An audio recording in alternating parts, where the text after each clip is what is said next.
At the end of this video, I'm going to show you how to choose a watermelon when it's ripe. No guesswork, no huggy, kissy, smelly, yeller, and all this other stuff. This is scientific fact, not guesswork. Good morning, Pawpaw, Sammy, and Allybug here. This morning is July. It's been hot and rainy. It's been a rough month, last month. Anyway, I'm gonna start with my bees. My bees this year did great. I have my last two hives over there are splits off these four. That's a very weak hive from last year, but it's coming on pretty good. I harvested almost 14 gallons of honey out of those hives right there. Now, other than that, it's been a hot, brutal year. Rain, the ground is wet, the grass. I don't know if you can see the reflection off the drops of water, but it rains continuously. Now, my squash, I'm gonna show you something. My squash, this is the most squash I have ever raised in my life. And it's unbelievable. I have videos on this back in my videos. What it is, I call it my plant medicine cabinet. I don't know if you can see the squash down in there, but it's down in here, all down in there. But these plants are devastating. Trying to get where you can see it. They are devastated with squash boars. Look at that. Now ask me how these plants are still bearing like crazy. These are a few squash here, some more squash over here. And I want you to know, as I said, they bearing like crazy, all up in here. And one reason is my vegetable medicine cabinet. I started off when these squash was first put in the ground. And when they broke the ground, just a couple of inches, I started hitting them with pepper water. I boil cayenne pepper, I take the water, cool it off, pour it all over that plant, especially around the roots and on the ground. Now, even when the boars get in it, you just keep adding, keep pouring.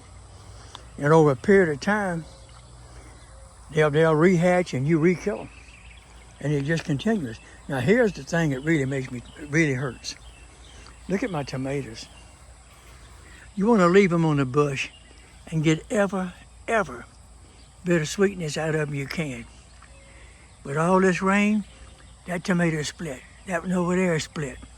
And if I don't start picking them before they even get close to that color, I'm gonna lose it. I mean, they just won't go. But anyway, other than that, my squash and tomatoes are doing great. Now, this time of the year, July, in our case here in South Louisiana, we've been catching some massive rain. That's my ginger, by the way. And my blackberries, my LSU purple fig tree over there with the asparagus growing all up in it. You can harvest your leaf vegetables, your carrots, your peppers, your eggplants, etc., you know, stuff like that. And your salads. Lettuce, relishes, cucumbers, you know, whatever. Now, if you're gonna have anything plenty for this winter, you can plant your peas, beans, and some leaf vegetables. Root vegetables, your beets, your carrots, and your turnip, you can plant those right now. Also, get ready for your cabbage. Get it ready for the winter, later in the season. Now, I can't actually talk enough about my medicine cabinet on my plants. This fig tree here, it's been here for 3 years, and it was in bad shape.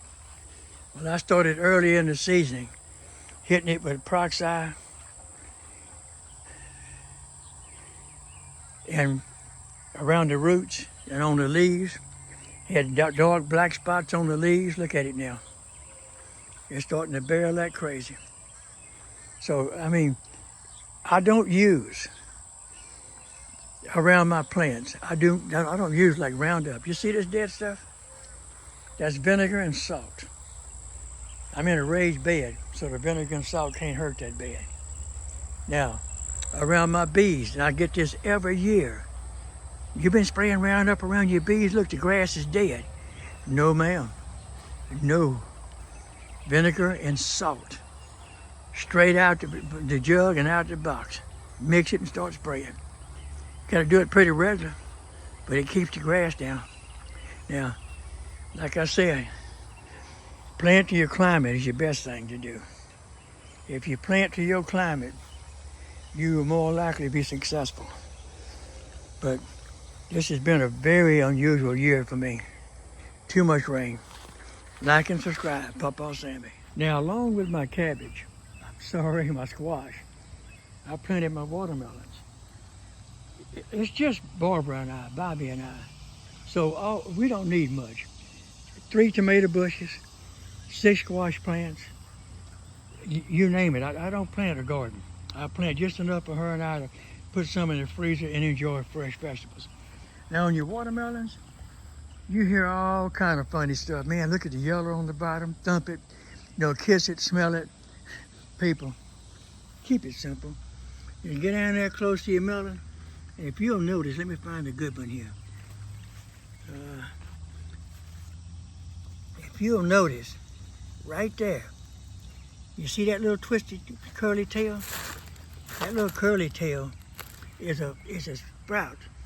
See, there's the other one right there, going right by the melon. When that turns brown like that, all the way to the stem, that melon's ready to eat. Actually, so is that one. This one here has just a little bit ways to go. It's hard to see, but it's green right up to the edge. It has a little ways to go. This one's ready, that one's ready. So about every 3 or 4 weeks, or maybe sooner than that, we always pick us a melon.